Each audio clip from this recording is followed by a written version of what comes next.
우리는 지난 시간에 다니엘 9장을 막 시작했습니다.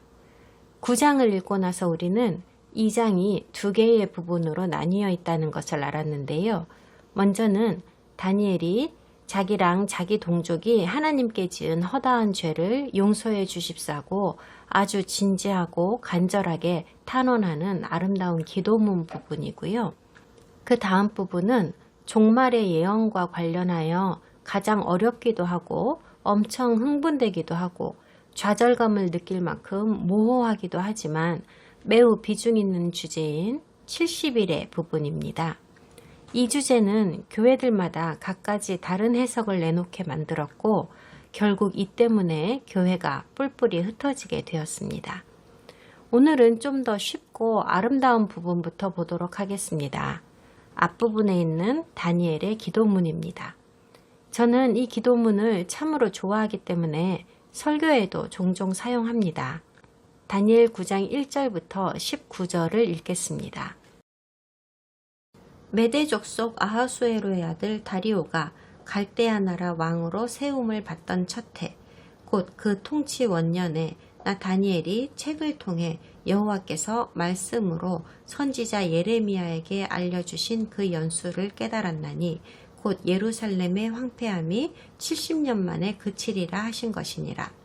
내가 금식하며 베옷을 입고 죄를 덮어쓰고 주 하나님께 기도하며 간구하기를 결심하고 내 하나님 여호와께 기도하며 자복하여 이르기를 크시고 두려워할 주 하나님 주를 사랑하고 주의 계명을 지키는 자를 위하여 언약을 지키시고 그에게 인자를 베푸시는 이시여 우리는 이미 범죄하여 패역하며 행악하며 반역하여 주의 법도와 규례를 떠났사오며 우리가 또 주의 종 선지자들이 주의 이름으로 우리의 왕들과 우리의 고관과 조상들과 온 국민에게 말씀한 것을 듣지 아니하였나이다. 주여 공의는 주께로 돌아가고 수치는 우리 얼굴로 돌아옴이 오늘과 같아서 유다 사람들과 예루살렘 거민들과 이스라엘이 가까운 곳에 있는 자들이나 먼 곳에 있는 자들이 다 주께서 쫓아내신 각국에서 수치를 당하였사오니 이는 그들이 주께 죄를 범하였음이니이다. 주여 수치가 우리에게 돌아오고 우리의 왕들과 우리의 고관과 조상들에게 돌아온 것은 우리가 주께 범죄하였음이니이다마는 주 우리 하나님께는 긍휼과 용서하심이 있사오니 이는 우리가 주께 패역하였음이오며 우리 하나님 여호와의 목소리를 듣지 아니하며 여호와께서 그의 종 선지자들에게 부탁하여 우리 앞에 세우신 율법을 행하지 아니하였음이니이다. 온 이스라엘이 주의 율법을 범하고 치우쳐 가서 주의 목소리를 듣지 아니하였으므로 이 저주가 우리에게 내렸으되 곧 하나님의 종 모세의 율법에 기록된 맹세대로 되었사오니 이는 우리가 주께 범죄하였음이니이다. 주께서 큰 재앙을 우리에게 내리사 우리와 및 우리를 재판하던 재판관을 쳐서 하신 말씀을 이루셨사오니 온 천하에 예루살렘에서 일어난 일 같은 것이 없나이다. 모세의 율법에 기록된 대로 이 모든 재앙이 이미 우리에게 내렸사오나 우리는 우리의 죄악을 떠나고 주의 진리를 깨달아 우리 하나님 여호와의 얼굴을 기쁘게 하지 아니하였나이다. 그러므로 여호와께서 이 재앙을 간직하여 두셨다가 우리에게 내리게 하셨사오니 우리의 하나님 여호와께서 행하시는 모든 일이 공의로우시나 우리가 그 목소리를 듣지 아니하였음이니이다. 강한 손으로 주의 백성을 애굽 땅에서 인도하여 내시고 오늘과 같이 명성을 얻으신 우리 주 하나님이여 우리는 범죄하였고 악을 행하였나이다.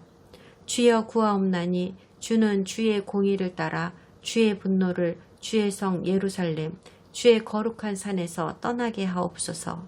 이는 우리의 죄와 우리 조상들의 죄악으로 말미암아 예루살렘과 주의 백성이 사면에 있는 자들에게 수치를 당함이니이다. 그러하온즉 우리 하나님이여 지금 주의 종의 기도와 간구를 들으시고 주를 위하여 주의 얼굴빛을 주의 황폐한 성소에 비추시옵소서. 나의 하나님이여 귀를 기울여 들으시며 눈을 떠서 우리의 황폐한 상황과 주의 이름으로 일컫는 성을 보옵소서. 우리가 주 앞에 간구하옵는 것은 우리의 공의를 의지하여 하는 것이 아니요 주의 큰 긍휼을 의지하여 함이니이다. 주여 들으소서. 주여 용서하소서. 주여 귀를 기울이시고 행하소서. 지체하지 마옵소서. 나의 하나님이여 주 자신을 위하여 하시옵소서.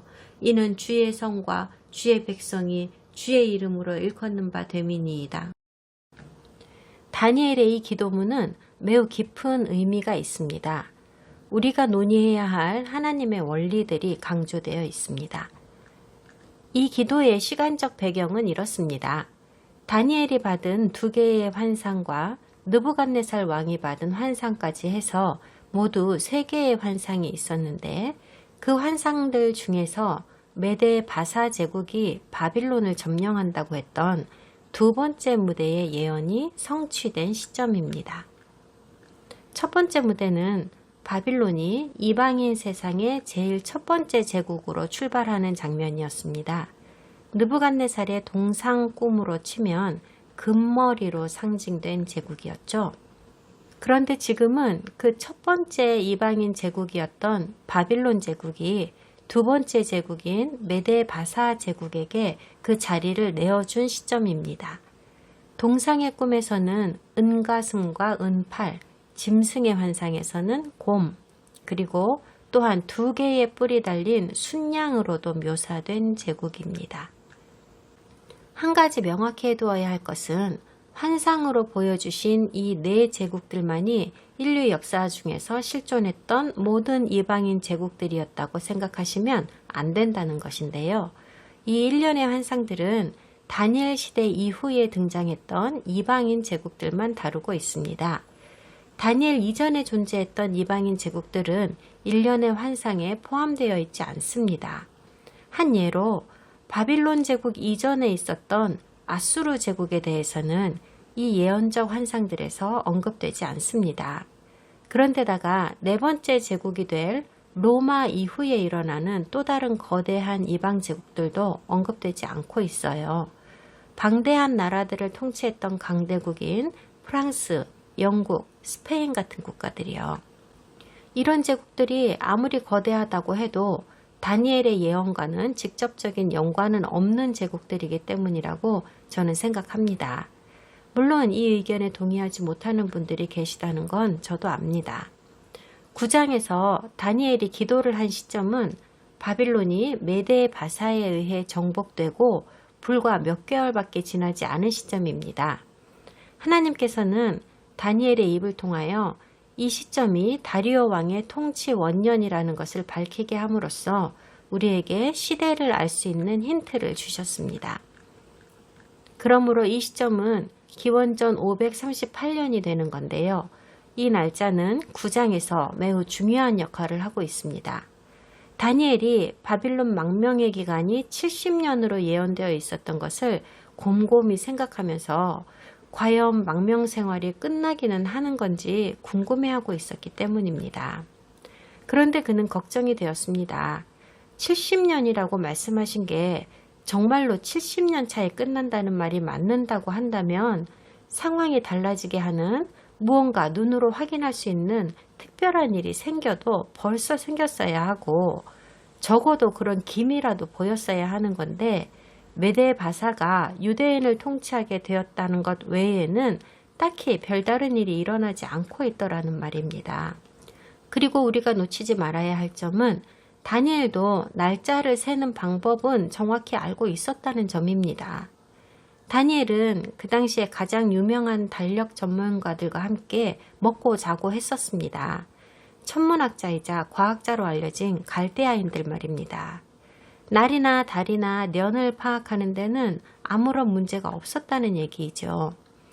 현대 기독교와 유대교 내에서는 학자들끼리 성경의 날짜들을 가지고 맞네, 틀리네 하면서 의견이 분분합니다. 이러한 논쟁은 음력이냐 양력이냐 혹은 음력과 양력 둘 다를 조합한 달력이냐를 따지느라고 그런 건데요. 다니엘에게는 이런 문제가 전혀 없었습니다. 그러므로 다니엘 9장 2절에서 나타나는 다니엘의 생각을 파악해보면 그는 자기가 계산한 대로 유대인의 바빌론 망명 생활이 거의 다 끝나가고 있는 것은 틀림없다고 확신했던 것 같습니다. 그러나 그래도 뭔가 좀 미심쩍은 면은 있다고 생각했던 것이죠. 그러면 이런 다니엘 역시도 다른 모든 사람들과 마찬가지로 과연 70년 차에 망명 생활이 진짜로 끝날지 어떨지를 미심쩍어 했던 진짜 이유는 무엇이었을까요? 첫 번째 이유는 예레미야의 예언에서 알려주신 시간이 100% 확실하게 70년을 말하는 것인지 아니면 어떤 불특정한 기간을 상징적으로 묘사한 것인지를 알 수가 없었기 때문이라는 거고요. 두 번째로는 하나님께서 어느 날부터를 70년의 시작점이라고 결정하셨는지를 모르기 때문이고, 또 70년이라는 게 정수인지 어림수인지도 모르기 때문입니다. 무슨 뜻이냐면요. 다니엘이랑 그 친구들이 바빌론으로 잡혀간 시점인 느부갓네살이 유다를 처음으로 공격한 기원전 606년을 하나님께서 그 시작점으로 결정하신 것인지, 아니면 두 번째 공격이 있었던 기원전 597년인지를 알 수가 없었다는 말입니다. 이때는 예루살렘이 더 큰 손상을 입었고 더 많은 포로들이 바빌론으로 잡혀갔거든요. 그것도 아니면 세 번째 공격 때일 수도 있습니다. 기원전 587년이나 586년이 되는데요. 이때는 성전도 파괴되고 노략당하고 남아있던 지도자들이랑 가장 큰 규모의 유대인 인구가 모두 바빌론으로 쫓겨간 때입니다. 이 모든 것들이 다 아닐 수도 있어요. 기원전 606년부터 586년 사이에 일어난 어떤 다른 사건을 기준으로 하여 하나님께서 임의로 망명생활 기간을 세기 시작하셨을 수도 있는 것이니까요. 누가 알겠어요? 이것이 다니엘의 딜레마였습니다. 물론 다니엘은 첫 번째 포로들이 잡혀간 기원전 606년이기를 바랐겠지요.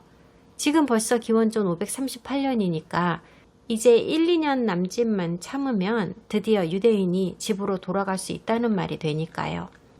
그런데 그의 희망과는 반대로 만약에 하나님께서 예루살렘 성전이 파괴된 기원전 586년을 시작점으로 결정하신 것이라면 다니엘은 20년을 더 기다려야 하는 꼴이 되고 맙니다. 그런데 그는 이미 거의 80살이 가까운 나이였기 때문에 그가 20년 후까지 살아있을 확률은 매우 낮았고, 살아있다고 하더라도 본향으로 돌아가는 여정을 감당할 수 있는 확률은 그보다도 더 낮았습니다. 그러니까 다니엘에게는 개인적으로 무척이나 절실하게 알고 싶어하는 사안이었던 겁니다. 그리고 여러분에게 진정 말할 수 있는 것은 다니엘의 이 딜레마는 다니엘 9장의 두 번째 부분에 나오는 요소인 70일에를 해석하는 우리가 당면한 딜레마와도 똑같은 것이라는 겁니다. 여기서 잠시 흥미로운 얘기 하나를 봅시다. 2절에서 다니엘이 서책으로 말미암아 예레미야에게 고하신 연수를 깨달았다고 하는 말이 있죠. 무슨 서책을 말하는 걸까요? 여기에 적힌 히브리어는 세페림입니다. 이것은 언제나 반드시 성경을 가리키는 단어로 사용되는 것은 아닙니다. 어떤 번역본에서는 성경이라고 번역하기도 했지만요. 그렇지만 예레미야의 말이 이미 서책으로 기록되어 있었다는 점을 증명하고 있습니다. 그리고 이사야서도 역시 그랬을 겁니다. 유대인의 망명과 회복에 대하여 이사야도 이야기를 한 것이 있기 때문입니다. 그러므로 요점은 이미 다니엘의 시대 이전에 성경 이외에도 하나님의 영감으로 쓰여진 책들이 서책, 즉 세페림이라는 이름으로 상당수 존재하고 있었다는 사실을 아시라는 겁니다. 수백 년 전처럼 더 이상 입에서 입으로, 세대에서 세대로 전해지는 구전전승에만 의존하지 않게 되어 있었단 말이죠. 그러므로 우리도 다니엘서를 읽을 때 이것이 다니엘이 직접 보고 생각하고 기록한 것이라고 그대로 믿고 받아들여도 된다는 뜻입니다. 이미 벌써 오래전부터 히브리인들이 그렇게 해오고 있었으니까요. 3절은 다니엘의 기도하는 자세를 설명하는 구절인데요. 상갓집에서 곡을 하듯이 했다고 합니다. 즉 유대인들의 상갓집에서나 볼 수 있는 전통대로 다니엘은 베옷을 입고 재를 머리에 뒤집어 쓰고 금식을 하며 기도하였습니다. 아람어로 쓰여있던 앞에 2장부터 7장과는 달리 9장은 히브리어로 쓰여 있습니다. 이는 이방인 중심에서 히브리인 중심으로 객체가 전환되었음을 의미하는데요. 그러므로 지금 다니엘이 혼신을 다한 슬픈 기도를 올리고 있는 상대는 바로 이스라엘의 하나님입니다. 그럼에도 불구하고 흥미로운 건 바빌론에 있었던 세월이 너무나도 길었기 때문에 다니엘은 이제 더 이상 하나님을 본래의 하나님 이름인 유드헤이 바브헤이 여호와로 명시하지 않고 일반적인 호칭인 아도나이 엘로힘 하나님이라고 명시하였다는 점입니다. 이 호칭은 당시 그들이 살고 있던 이방인 나라에서 사회적 정치적으로 통용되고 있던 호칭이었습니다. 위엄과 신실함을 담은 기도가 시작되었습니다. 우리는 여기에 담긴 몇 가지 요소들을 주의 깊게 살펴보아야 합니다. 우리는 제대로 된 고해라는 것은 진정으로 회개하는 태도가 수반되어야 한다는 내용을 먼저 보고 이 기도문에 묘사된 하나님의 매우 중요한 성품들을 살펴볼 것입니다. 예를 들어서 다니엘은 하나님을 크시고 두려워할 뿐이라고 묘사했습니다. 그런데 그 다음 구절에서 다니엘은 하나님께서 그분을 사랑함으로 인해서 그분의 계명을 지키는 자를 위하여 언약을 지키시고 은혜를 베푸시는 분이라고도 말합니다. 이 몇 마디에 우리를 향한 하나님의 본성에 대한 엄청나게 많은 내용이 강조되어 있습니다. 따라서 특별한 주의를 기울여야 합니다. 다니엘은 지금 학자들이 말하는 메리즘이라는 기법을 쓴 겁니다. 메리즘이라는 기법을 우리가 흔히 쓰는 말로 예를 들어보면 하나부터 10까지 내가 다 책임질게 라는 표현을 들 수 있습니다. 물론 저는 한국말로 하나에서 10가지라고 번역했지만 톰 브래드포드 목사님은 A to G라고 하고 있습니다. 그러니까 메리즘이라는 말은 두 개의 양 끝에 존재하는 무언가를 예로 들면서 시작부터 끝까지 발생하는 모든 일들을 다 포함한다는 뜻이 하나부터 10가지라는 말에 들어 있습니다. 실상은 그 범위 안에서 뿐만 아니라 범위 밖에서도 일어날 수 있는 모든 것을 다 의미하기 위하여 쓰는 기법을 말합니다. 그러므로 다니엘은 하나님의 성품을 양쪽 끝에 정반대되는 성품 2가지를 끌어다가 비유를 하고 있습니다. 이쪽 끝에 있는 표현은 크시고 두려운 하나님입니다. 크시다는 말은 훌륭하다는 의미가 아닙니다. 크시다라는 말은 가장 강력하고 막을 수 없고 거스를 수 없는 절대적인 존재를 의미합니다. 두렵다 하는 표현은 다 아실 겁니다. 무섭고 공포스럽다는 말이죠. 그러니까 하나님은 필요하시다면 두려운 분이 되시며 우리는 그것을 막거나 피할 힘이 없습니다. 그리고 다니엘이 사용한 저쪽 끝에 정반대되는 끝부분에 있는 단어는 바로 주의 계명을 지키는 자를 위하여 언약을 지키시고 인자를 베푸시는 분입니다. 서로 극적으로 상반되는 이 2가지 표현 안에 하나님의 모든 회색지대의 성품들이 다 들어있는 것입니다. 따라서 현대 기독교인들이 좋아하는 하나님은 사랑이시라 라는 표현은 맞는 것도 틀린 것도 아니며 진노하시는 하나님 역시도 마찬가지입니다. 하나님은 독점적으로 오로지 사랑이기만 하신 분도 아니고 또한 독점적으로 오로지 진노만 하시는 분도 아닙니다. 둘 다 맞는 말이기도 하고 또 그분은 모든 것이기도 합니다. 그리스도께서 십자가에서 돌아가시면서 이 사실이 변한 것도 아닙니다. 은혜, 자비, 인자, 사랑, 친절 이렇게 번역되는 히브리어는 헤세드입니다. 이 히브리어는 이보다도 더 많은 단어들로도 번역됩니다. 엄청나게 긍정적인 성향을 가진 단어이며 극히 이타적인 사랑을 기반으로 하는 단어입니다. 하지만 하나님께서 그분의 헤세드를 표명하시는 대상에게는 언제나 특출난 조건이 하나 따라 붙습니다. 하나님께서 누구에게 헤세드를 표명하시고 언약을 지키신다고 하는지 좀 보세요. 바로 그분을 사랑해서 그분의 계명을 지키는 자라고 하십니다. 성경 전체에 걸쳐서 이 두 가지 속성이 하나로 묶인 묘사가 무한 반복하여 등장하고 있습니다. 하나님의 자비와 은혜와 긍휼을 받기 위해서는 그분을 사랑하고 그분께 순종하여야 한다고요. 사랑하고 순종하라, 사랑하고 순종하라 계속해서 나옵니다. 하나님께 순종하는 것은 우리가 그분을 사랑하고 있다는 것을 보여드리는 유일한 방법입니다. 그분을 사랑하는 사람이라면 언제나 그분께 순종하는 자세를 보여드려야 하는 겁니다. 사랑과 순종은 이런 관계에 있습니다. 하나님께 순종한다는 것은 무슨 뜻입니까? 우리가 어떻게 해야 우리가 그분께 순종하고 있다는 것을 보여드릴 수 있는 겁니까?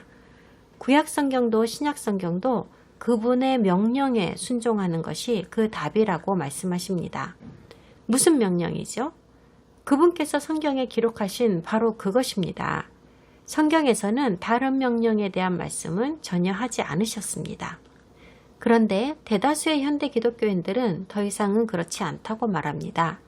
하나님에 대한 우리의 순종은 일종의 주관적인 것이며 뭐라고 딱히 정의할 수도 없고 성령님께서 각자에게 주시는 옳고 그름의 기준도 각기 다 다르다고 말합니다.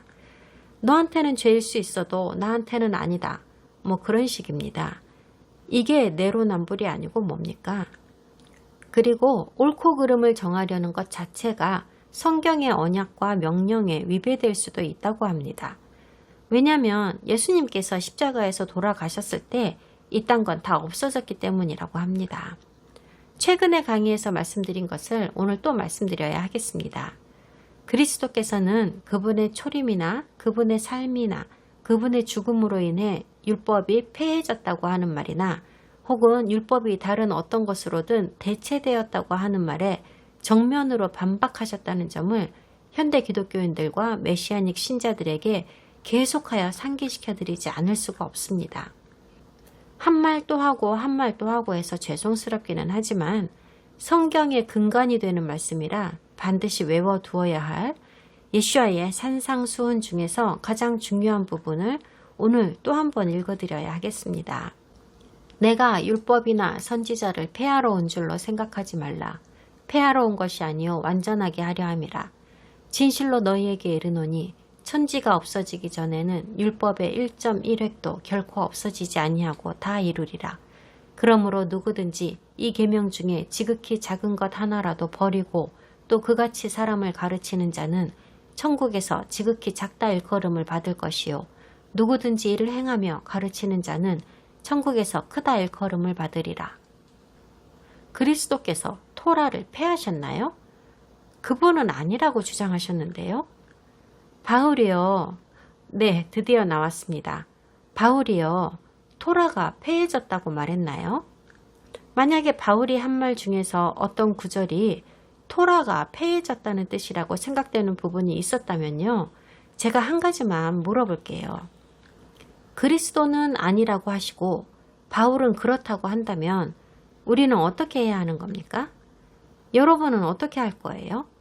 만약 정말로 그런 상황이라고 한다면 여러분은 누구의 판단을 지지하시겠습니까? 선생님입니까? 제자입니까? 생각하고 자시고 할 것도 없지요. 하지만 제가 아주 강력한 확신을 가지고 말씀드릴 수 있는데요. 바울은 절대로 토라가 폐해졌다고 말하지 않았습니다. 그를 오해하고 그의 글들을 잘못 해석해서 그런 슬픈 결론이 나온 거예요. 그렇기는 하지만 진짜로 토라의 계명들이 없어지기는 하는 걸까요? 신약에선 그렇게 말씀하고 계시는데요. 네, 맞아요. 없어져요. 예수야께서 그렇게 말씀하셨잖아요. 하늘과 땅이 없어지면 그렇게 된다고요. 그리고 진짜로 하늘과 땅도 없어질 거거든요. 계시록 21장에서 분명하게 말씀하셨거든요. 또 내가 새 하늘과 새 땅을 보니 처음 하늘과 처음 땅이 없어졌고 바다도 다시 있지 않더라. 이 순간이 되면 토라와 선지서는 마침내 다 없어지고 마는 겁니다. 그리스도는 그분의 십자가 처형과 함께 토라가 없어졌다고 말씀하시지 않았습니다. 그분이 돌아가셨을 때 하늘과 땅은 아직도 분명히 그 자리에 있었습니다. 그럼 하늘과 땅이 없어지고 새하늘과 새 땅이 생기면 왜 토라는 없어지는 걸까요? 토라는 오로지 하나의 목적을 위해 만들어진 것이기 때문입니다. 죄를 다루기 위해서입니다. 죄를 다루기 위해서라고요. 죄가 무엇인지를 알려주기 위해서 있는 거예요. 죄의 대가가 무엇인지를 보여주기 위해서 있는 거고요. 하나님의 눈에 무엇이 옳고 무엇이 그른지를, 그래서 무엇을 죄라고 하시는지를 우리에게 알려주기 위해서 주신 게 토라입니다. 새하늘과 새 땅이 창조되는 순간 죄는 이제 영영 존재하지 않게 됩니다. 그러니 하나님께 죄를 짓는 일도 더 이상 일어나지 않게 되며 인류는 온전히 이상적인 완벽한 존재로 변화하게 되고 사악함과 죽음은 우주에서 사라지게 되는 겁니다. 그렇기 때문에 더 이상 토라도 필요 없어지게 되는 것이죠. 이 얼마나 기쁜 소식입니까?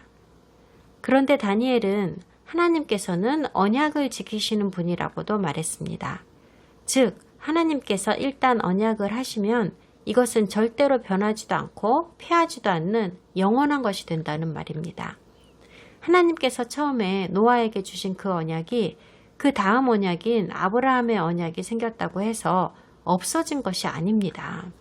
마찬가지로 아브라함의 언약이 그 다음 언약인 모세의 언약이 생겼다고 해서 없어진 것도 아닙니다. 각각의 언약은 서로 다른 언약들입니다. 각 언약의 효과와 목적은 서로 다릅니다. 그리고 이 네 가지 약속은 현재도 건재하며 여전히 살아있고 실효성 있는 언약들입니다. 이 언약들은 서로 충돌하지 않습니다. 이 언약들은 서로 상생관계에 있습니다. 마지막 언약인 우리가 새 언약이라고 부르는 새로이 개정된 그 언약이 모세의 율법을 갈아엎어버린 게 아닙니다. 그리스도께서도 그렇게 말씀하셨잖아요. 새 언약은 율법에 더 깊이 헌신할 수 있는 영적 완성을 이루게 하시려는 의도로 주신 언약입니다. 율법이 원래 그런 목적으로 만들어졌으니까요. 5절에서 다니엘은 죄의 유형과 심각성의 범위를 다루기 위해 다양한 단어를 사용하였습니다. 닥터 키엘은 이것을 죄와 죄의식에 대한 의의를 총망라한 다니엘의 표현이라고 말했습니다. 그리고 다니엘은 자기를 백성들과 따로 구별해서 말하지 않았습니다. 비록 성경은 그를 훌륭하고 숭고한 사람이라고 묘사하고 있지만 그도 바빌론에 있는 유대인으로서 한때 유다에 살았던 한 사람으로서 자기 자신 역시도 다른 유대인들과 마찬가지로 망명의 벌을 받아도 싼 죄인이라고 솔직하게 시인하였습니다. 그리고 다니엘이 죄라고 정의한 것은 무엇이었습니까? 하나님을 떠나 그분의 명령을 지키지 않기로 판단한 것이었습니다. 판단은 그들의 결정과 의견을 의미합니다. 6절에서 다니엘은 자신과 유다의 백성들의 죄를 고백합니다. 하나님의 율법을 지키지 않고 그분의 길에서 돌아서면 하나님으로부터 재앙을 받게 되리라고 하나님께서 선지자들을 보내서 미리 경고하셨으나 그들의 말을 듣지 않아서 이 모양 이 꼴이 된 거라고 시인하고 있습니다. 보내어 주신 선지자들은 왕들에게만 개인적으로 충고했던 것이 아닙니다. 방백들에게도 경고했어요. 심지어 오랜 세월 동안 수세대에 걸쳐 계속하여 경고하여 왔으므로 그들에게는 심사숙고하고 변화될 시간이 충분히 많이 있었습니다. 그들은 일반 국민들에게도 하나님의 경고의 메시지를 전했었습니다. 한 사람도 빠짐없이 모두 이 경고를 들었고 죄에서 돌아설 기회가 있었습니다. 그러므로 다니엘과 모든 유대인들에게는 변명의 여지가 없는 겁니다. 그들이 받은 하나님의 심판이 옳은지 어떤지에 대하여는 전혀 문제 삼고 있지 않습니다. 하나님은 의로우심 그 자체라고 다니엘이 말하고 있으니까요. 그러나 유다 거민들과 이스라엘 거민들, 흩어진 북왕국의 에브라임 이스라엘을 말하죠. 이들은 자신들의 반역으로 인하여 스스로 수치 그 자체가 되어버렸다고 말합니다. 11절에서는 다니엘의 열렬한 자백의 기도는 온 이스라엘을 대표하는 것이라고 강조합니다. 모든 이스라엘입니다. 열 지파에 대한 고백도 들어있다는 의미입니다. 이들은 이미 오래전에 뿔뿔이 흩어졌고 지금 바빌론에서 유대인들과 함께 있지도 않은 사람들입니다. 북왕국의 열지파는, 즉 잃어버린 열지파는 아수르에 의해 그들의 땅에서 쫓겨났고 지금은 대부분의 사람들이 수많은 이방인 나라의 문화와 아시아 문명에 흡수되어 버린 지 벌써 거의 2세기가 지난 시점입니다. 하지만 다니엘은 이 사람들을 잊지 않았습니다. 그러므로 다니엘이 말하기를 모세의 율법에 순종하지 않는다면 닥치리라고 예언된 모든 재앙이 결국 반역자들에게 닥친 것이라고 합니다. 당연한 결과였다는 거죠. 이스라엘은 당연한 결과를 맞은 것이기 때문에 충격받을 필요도 없다고 그는 말합니다. 교회와 성도와 회당의 여러분들은 아직도 여러분이 신자라는 이유 때문에 하나님의 율법에 대한 면역이 있으므로 처벌받지 않을 것이라고 믿고 있습니까? 구원받았으니까 면죄부라도 받은 것 같습니까? 율법은 여전히 건재하게 살아있다고 그렇게 강조하시던 바로 그 그리스도께서 이러한 경고도 주셨더랬습니다. 나더러 주여 주여 하는 자마다 천국에 다 들어갈 것이 아니요 다만 하늘에 계신 내 아버지의 뜻대로 행하는 자라야 들어가리라. 그날에 많은 사람이 나더러 이르되 주여 주여 우리가 주의 이름으로 선지자 노릇하며 주의 이름으로 귀신을 쫓아내며 주의 이름으로 많은 권능을 행치 아니하였나이까 하리니 그때에 내가 저희에게 밝히 말하되 내가 너희를 도무지 알지 못하니 불법을 행하는 자들아 내게서 떠나가라 하리라. 불법을 행하는 자들아 내게서 떠나가라. 이게 무슨 뜻입니까? 생각해 본 적 있으십니까? 불법이라뇨. 그리스도께서 말씀하시는 법이 무슨 법인데요?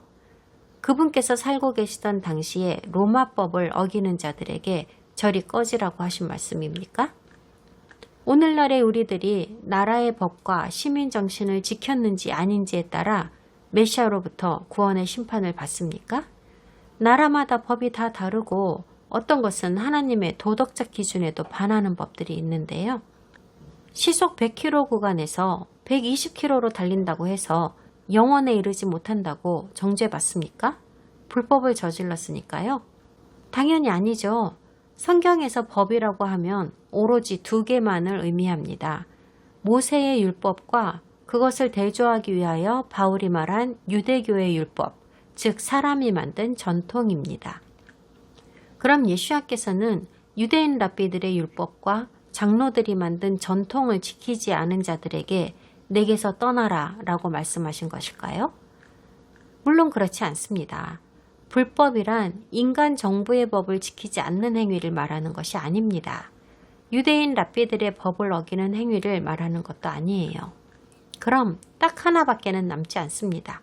바로 모세의 율법입니다. 토라입니다. 하나님께서 하늘에서부터 내려주신 법입니다. 유대인들을 향하여 유대인 메시아의 입에서 나올 수 있는 율법이라는 단어가 모세의 율법이 아니고 또 무엇이 있을 수 있겠습니까? 그리스도께서 여러분과 저를 심판하실 기준으로 삼으시는 율법이라는 것이 그분의 아버지께서 주신 율법이 아니고 무엇이라는 말입니까?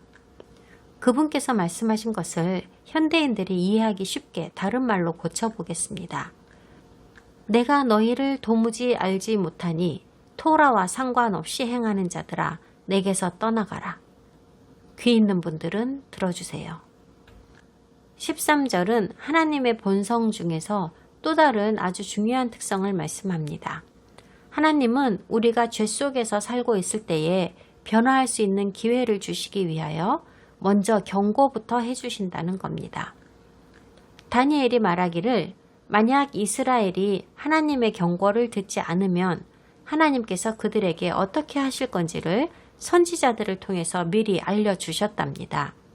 그러니 그들이 죄를 멈추고 순종하였다면 하나님께서 그들에게 선처를 베푸셨을 거라는 말입니다. 이 말이 무슨 뜻이에요? 너희가 이미 바닥까지 충분히 내려갔으니 이제는 그만할 때도 됐다는 경고이죠.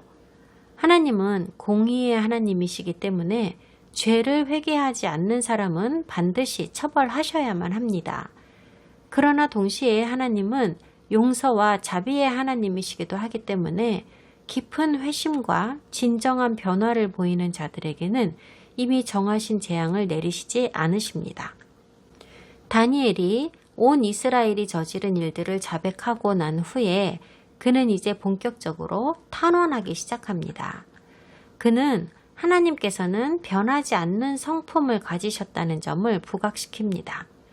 다니엘이 하나님께 구하고 있는 이 구절하고 딱 들어맞는 익명으로 쓰인 굉장한 구절이 하나 떠올라서 들려드리려고 합니다. 오, 과거에 당신의 백성들에게 훌륭한 구원을 가져오심으로 영광스러운 이름을 얻으셨던 하나님, 놀라운 일을 반복하셔서 이미 얻으신 영광에 더 큰 영광을 더하시옵소서. 당신이 이집트 유배 생활에서 우리를 데리고 나오셨던 것과 마찬가지로 바빌론 유배 생활에서도 우리를 구원하여 주시옵소서. 다니엘의 기도가 이 내용입니다.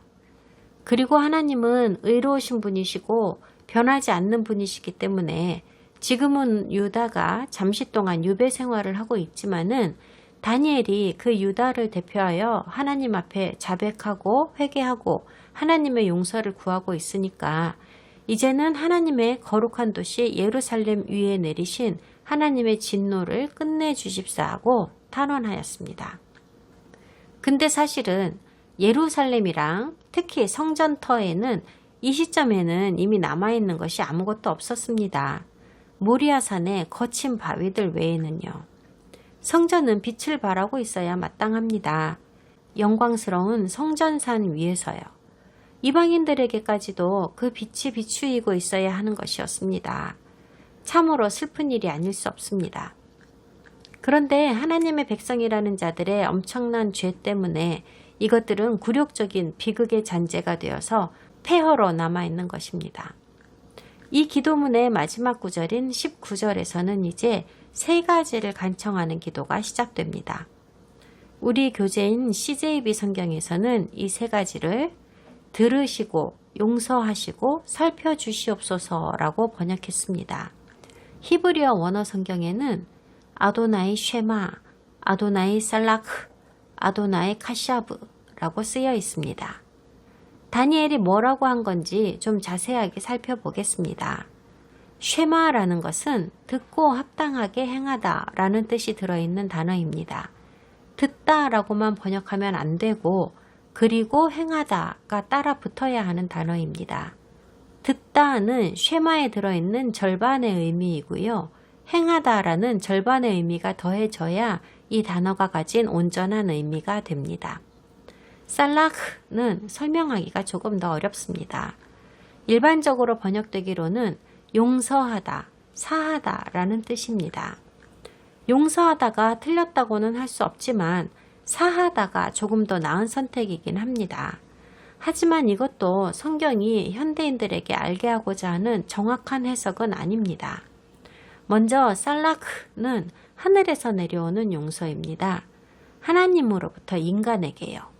인간이 인간을 용서할 때는 이 단어를 사용하지 않습니다. 그러니까 성경적 관점에서는 사람이 다른 사람을 살라크 할 수는 없다는 말입니다. 다니엘이 하나님께 구하고 있는 것은 유다를 망명으로 이어지게 한 그들의 죄를 용서하여 달라는 의미라기보다는 죄를 저지름으로 인해 마땅히 초래될 결과를 한쪽으로 좀 밀어놓아 주십사 하는 겁니다. 서로 느낌이 다르죠. 그러므로 좀 더 기술적인 차원으로 얘기를 하자면 죄인이 사함받았다고 하면 그가 받은 유죄 선고가 뒤집혔다는 뜻은 아니라는 겁니다. 이전에 유죄라고 선고받았던 것이 이제는 다시 무죄로 판결난 것이 아니라는 거죠. 그가 지은 죄로 말미암아 마땅히 받아야 할 처벌이 보류되는 겁니다. 그가 저지른 죄 그 자체는 그대로 남아 있습니다. 그러므로 사함받다라는 말은 부분적이고 불완전한 용서라는 느낌이 있습니다. 정말로 죄를 지었고 하나님의 정의로 말하자면 죄는 언제나 처벌받아야 하는 것이므로 하나님께서 살라크를 하셨다는 얘기는 처벌이 완전히 없어졌다는 말이 아니라 일시 보류되었다는 의미가 되어야만 하는 겁니다. 다니엘의 세 번째 청원은 하나님께 카샤브 하여 주십사 하는 것인데 이것은 주의를 기울인다는 뜻입니다. 누군가가 얘기하는 것을 잘 듣기 위해서 몸을 이렇게 기울이고 열심히 들어주는 모습을 상상하시면 됩니다. 그러니까 다니엘이 하나님께 구한 것은 첫째, 다니엘의 요청을 듣고 그에 합당하게 행하여 주십사 하는 것과 둘째, 유다가 지은 죄로 인하여 받아야 할 처벌을 제껴놓고 유보하여 주십사 하는 것과 셋째, 다니엘과 그의 백성들이 죄를 고백하고 진심으로 회개하는 모습을 주의 깊게 보아주셔서 제발 망명생활이 끝날 수 있게 해주십사 하는 이 세 가지의 탄원이었습니다. 그리고 하나님께서 그의 기도를 들어주셔야만 하는 가장 중요한 이유로 다니엘은 하나님 자신의 이름 때문이라는 이유를 들었습니다. 그분의 거룩한 도시 예루살렘과 그분의 거룩한 백성 이스라엘 민족의 위에 있는 그분의 이름 때문에라도 그의 기도를 들어주셔야 한다고 합니다. 유다가 유배에 처해 있는 최근 상황과 예루살렘이 폐허가 된 최근 상황으로 인해 하나님의 이름이 말이 아니게 되어버렸기 때문입니다. 구약의 여러 대목에서 그리고 또 신약의 주기도문에서도 이런 방식이 사용되었음을 자주 봅니다. 시대를 막론하고 진정으로 애절한 기도를 드리는 신자들이라면 바로 이런 자세로 기도하여야 한다는 것을 보여주는 표본입니다. 그럼 성경을 좀 읽어보겠습니다. 9장 20절부터 23절까지 네 구절만 읽겠습니다. 내가 이같이 말하여 기도하며 내 죄와 내 백성 이스라엘의 죄를 자복하고 내 하나님의 거룩한 산을 위하여 내 하나님 여호와 앞에 간구할 때 곧 내가 기도할 때에 이전에 환상 중에 본 그 사람 가브리엘이 빨리 날아서 저녁 제사를 드릴 때쯤에 내게 이르더니 내게 가르치며 내게 말하여 이르되 다니엘아 내가 이제 내게 지혜와 총명을 주려고 왔느니라 하니라. 곧 네가 기도를 시작할 즈음에 명령이 내렸으므로 이제 네게 알리러 왔느니라. 너는 크게 은총을 입은 자라. 그런즉 너는 이 일을 생각하고 그 환상을 깨달을지니라. 다니엘이 한창 기도를 올리고 있을 때 뜻밖의 방해를 받게 되었습니다. 가브리엘이 훅 나타나선 갑자기 끼어든 겁니다. 하나님께서 보내신 아주 중요한 메시지를 들고 와서 말이죠. 이것으로 우리는 하나님의 입 역할을 하는 하늘의 영적 메신저는 천사이며 마찬가지로 하나님의 입 역할을 하는 이 땅의 인간 메신저는 선지자라는 것을 알 수 있습니다. 이건 역시 양자공존의 평행원리입니다. 이 구절에는 다니엘 앞에 나타난 가브리엘을 사람이라고 쓰고 있습니다. 히브리어로는 이쉬라고 적혀 있어요. 사람 남자를 말하는 겁니다. 다니엘 8장의 15절과 연결하기 위하여 이렇게 쓴 것이라는 건 확실합니다. 비록 8장에서 가브리엘을 묘사할 때랑은 다른 히브리어가 쓰였지만 이것은 분명 같은 존재를 말하고 있습니다. 나 다니엘이 이 이상을 보고 그 뜻을 알고자 할 때에 사람 모양 같은 것이 내 앞에 섰고 그런데 8장에 쓰인 단어를 사람이라고 번역한 것은 상당히 아쉬운 번역이라고 하겠습니다. 여기에는 히브리어 이쉬가 쓰이지 않고 기보르가 쓰였기 때문입니다. 기보르는 용맹한 전사를 뜻합니다. 주로 명성이 대단한 전쟁 지도자를 의미하는 단어입니다. 가브리엘을 설명하기에 딱 맞는 묘사입니다. 그는 명성 있는 전쟁 지도자입니다. 그럼에도 가브리엘은 남자 사람의 모양을 하고 있으므로 8장과 9장의 이 두 천사는 같은 존재라는 겁니다. 학자들 간의 합의가 이루어지지 않는 부분이 있습니다. 가브리엘 천사가 빨리 날아, 가브리엘이 신속히 날아가도록 등등으로 번역된 부분인데요. 모든 번역본들이 나름 다 다른 식으로 번역을 하였습니다. 이 번역들이 일반적으로 담고 있는 의미는 가브리엘은 하나님께서 다니엘에게 전달하라고 하는 아주 짧은 한 줄 메시지를 위하여 아주 먼 길을 아주 빠른 속도로 날아왔다고 하는 것입니다. 이 임무가 매우 시급했다는 뜻이겠지요. 그는 저녁 제사 시간 무렵에 도착했습니다. 히브리어로는 에레브 민하라고 하고 오후 서너시경을 말합니다. 드라마틱하게 딱 제 시간에 도착했다는 뜻으로 쓴 것일 겁니다. 오해하실까봐 말씀드립니다만 이 당시에는 사실 저녁 제사가 행해지고 있지는 않았습니다. 성전이 있었더라면 저녁 제사 시간대였을 거라는 말을 하고 있는 겁니다. 저녁밥을 안 먹어도 저녁밥 때라고 하는 거랑 같습니다. 가브리엘이 이렇게 갑자기 나타나야 했던 이유는 하나님께서 다니엘에게 알려주셔야 하는 일이 있기 때문입니다. 23절에서 가브리엘이 말하기를 다니엘이 나라와 국민을 위해서 기도를 시작했을 때에 곧바로 다니엘에게 전달하라고 하는 하나님의 명령이 가브리엘에게 임하셨다고 합니다. 그가 전하고 있는 말은 정말로 하나님께서 직접 하신 말씀이라는 뜻입니다.